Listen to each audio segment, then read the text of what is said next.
নমস্কাৰ বন্ধুসকল, আজি মুকলি আকাশৰ তলত খুম বুলি ভাবিলোঁ। বহুত গৰম, যেহেতু ইমান গৰমত শুব নোৱাৰি, তো মুকলি আকাশৰ তলত আমি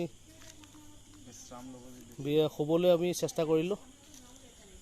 মুকলি আকাশৰ তলত যোনটো দেখিছে চাগে, এতিয়া নিশা 12 বাজিব। এতিয়া অত্যন্ত গৰম, আজি 40 ডিগ্ৰী চেলচিয়াছ মই চালোঁ। তো আমি মনদ্বীপ আৰু আমি নিশা আজি মুকলি আকাশৰ তলত প্ৰথমবাৰৰ বাবে আমি শুম। আমি হাতিয়াত পাৰি লৈছোঁ, আপোনালোকে প্ৰত্যক্ষ কৰি আছে আমাৰ গাৰু দুটা। আমি আজি মুকলি আকাশৰ তলত এই ধূপ জ্বলাই লৈছে। আমি চাদৰ ওপৰত আছোঁ বৰ্তমান, মুকলি আকাশৰ তলত। আজি সঁচাকৈ আমি মুকলি আকাশৰ তলত শুম বুলি আজি আমি ভাবিছোঁ। ইমান গৰম যে আপুনি কল্পনা কৰিব নোৱাৰিব। ফেনৰ বতাহেও আপোনাৰ মন প্ৰাণ মানে খাট কৰিব নোৱাৰাৰ কাৰণে আমি আজি মুকলি আকাশৰ তলত শুবলৈ লৈছোঁ। আৰু আপোনালোকে আশীৰ্বাদ কৰিব, গোটেই ৰাতিটো ভালে কুশলে যাতে যায়, কোনো মানে বাধা বিঘিনি নহয় আমাৰ লগত।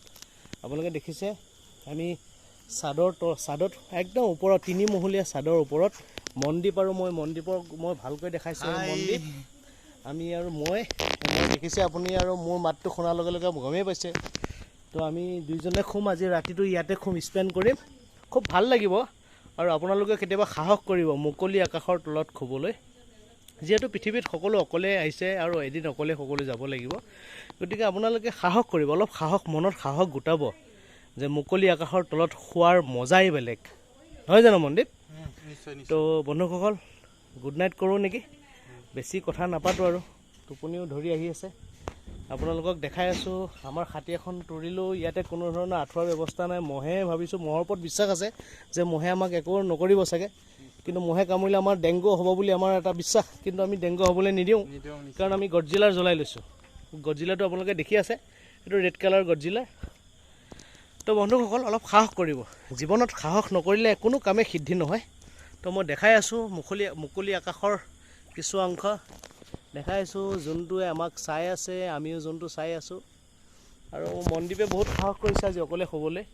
মাজতে সি বহুত ভয় কৰিছিলে, তাৰ অকলে থাকিলে বোলে কলিং বেল টিপি দিয়ে নে, সি মিছা কথা নকয়, কিন্তু বহুত ভয় কৰিছিলে। আজি আমি দুটা অকলে শুম সেই চাদৰ ওপৰত। বহু মানুহে গৰমত ভিতৰতে শুই থাকিব, গৰমত সহ্য কৰিও, কিন্তু আমি গৰম সহ্য কৰিব নোৱাৰোঁ। গৰমে আমাক সহ্য কৰিব লাগিব, আমি গৰম সহ্য কৰিব নোৱাৰোঁ। গৰমে আমাক হাৰ মানি যাব লাগিব। চ' আমি চাদৰ ওপৰত আজি শুবলৈ সাহস কৰিছোঁ। আপোনালোকে আশীৰ্বাদ কৰিব, আৰু মোৰ ভিডিঅ'টো যদি আপোনাৰ ভাল লাগে শ্বেয়াৰ কৰিব, লাইক কৰিব, আৰু যদি বেয়া লাগে, কিবা বেয়া কমেণ্ট কৰিব বিচাৰে, ডেফিনেটলি কমেণ্ট কৰিব। ধন্যবাদ বন্ধুসকল, গুড নাইট।